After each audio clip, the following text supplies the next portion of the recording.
The film opens with stuntman Colt Seavers talking about how important the people in his line of business have been in the history of film and television. Colt takes a lot of hits as a stuntman, but he finds it worth it because he is in love with camera operator Jody Moreno, who aspires to become a director. In his latest project, Colt is doing stunts for major Hollywood actor Tom Ryder. Colt gears himself up to a harness to film a scene where he takes a big fall, but something goes wrong and Colt hits the ground and severely injures his back. He walks always from the business and from Jody.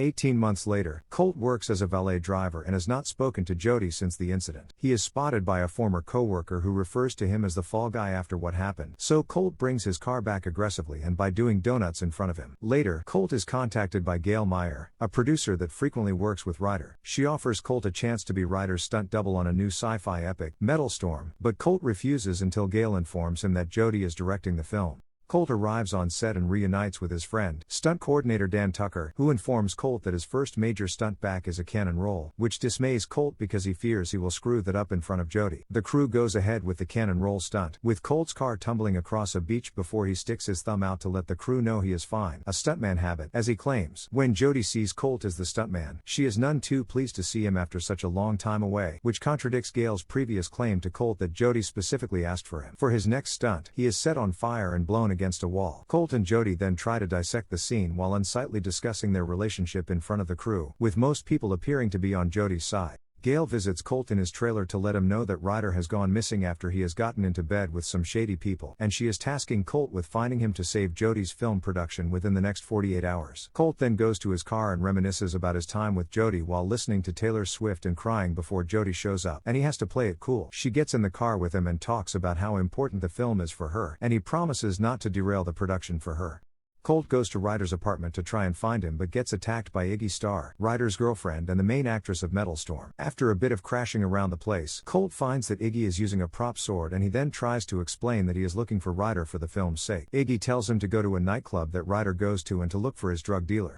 Colt gets into the club by dressing flashy and meets the drug dealer, Dune. When Colt asks for Ryder, Dune instead gives Colt a drug drink and tries to have his guys deal with him. Colt starts tripping but manages to beat up 3 goons before chasing Dune outside as he tries to catch a cab. Colt jumps in front of the cab and stops Dune from getting away. He tells Colt that he was paid to drug him and directs him to a hotel to find someone named Kevin and to ask for a fruit platter. Colt also hallucinates seeing a unicorn. At the hotel, Colt runs into Jody, who vents to him that the studio is meddling with her film's love story. Colt then meets the concierge, Kevin, who gives him a fruit platter, which is just the key to Ryder's hotel room. After a few unsuccessful tries with the door key, Colt breaks into the room by knocking the door down. Jody calls him and talks to him about some ideas for the film while playfully bantering. Afterwards, Colt finds the corpse of another stuntman, Henry Herrera. Colt calls Gail, who advises him not to talk to the police, but he does so anyway because one officer approaches him because he is illegally parked. When Colt mentions the body in the tub of ice, they return to Ryder's room to find the tub completely empty, and Colt still gets a ticket. On the next day of shooting, Dan complains that Jody was inspired by whatever she discussed with Colt since she has bigger and more complicated ideas for the shoot. Colt stands in for Ryder so that they can use deep fake technology and add Ryder's face to the final product. Jody later invites Colt out for karaoke, which he accepts. On his way to karaoke, Colt runs into Alma Martin, Tom's assistant, along with a trained dog named Jean-Claude that he has worked with. When he asks Alma about Ryder, she says that she last saw him and Henry at a crazy party before Gail called her away from it. Alma got her hands on Ryder's phone since his head of security, Dressler, was hounding her over it. She knows there is something criminal on there and is willing to turn it in, but she tells Colt she wants producer credit on Metal Storm. He says he will see what he can do right before they both get teased by Dressler, and he abducts Alma in his truck. Colt gets Jean-Claude and steals a truck to chase after them, all while Jody is at the karaoke bar waiting for him and disappointed that he is not there. Jody goes on to perform against all odds, Take a Look at Me Now, while Colt fights the goons after he and the dog make it onto their van. Jean-Claude bites the goons in the balls before going up front to help Alma get rid of the driver goon. They manage to stop the car, and Colt crashes through the windshield, but he is okay. He then runs with the dog to the karaoke bar, only to find Dan there, and he says that Jody is long gone.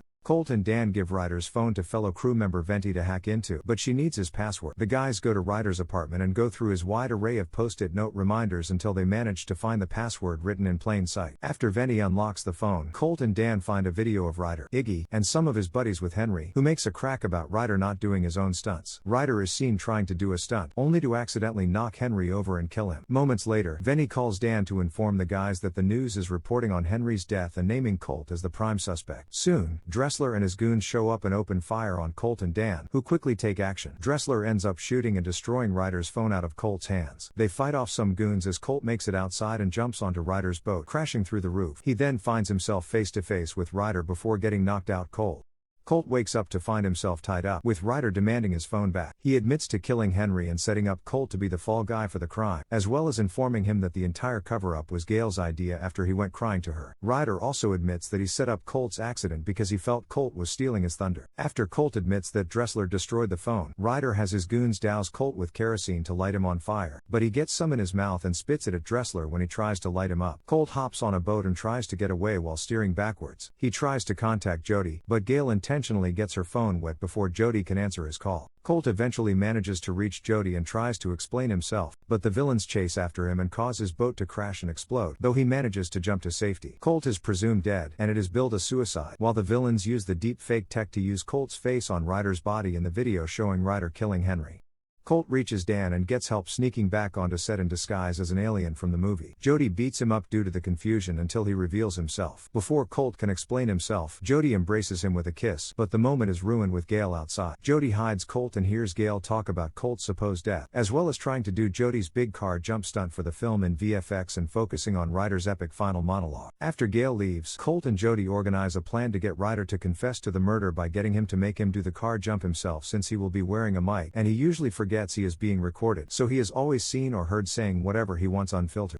The crew gets ready for the big scene and shoots Ryder's monologue. Jody gets Ryder into the car by saying she needs a close-up of him. Colt reveals himself and begins to drive the car away, prompting Dressler and his goons to go after him. Jody and Dan help keep the goons off Colt long enough until he gets Ryder to admit to killing Henry and saying Gail came up with the frame job before Colt pulls off the epic jump across a canyon, which knocks Ryder unconscious. Gail then gets a chopper to come get her and Ryder after she steals his confession tape. With help from Jody, Colt is thrown toward the helicopter and fights both Gail and Ryder until he gets the tape back and jumps down onto a crash mat set up by the crew at the right time. Colt and Jody celebrate their victory with a kiss.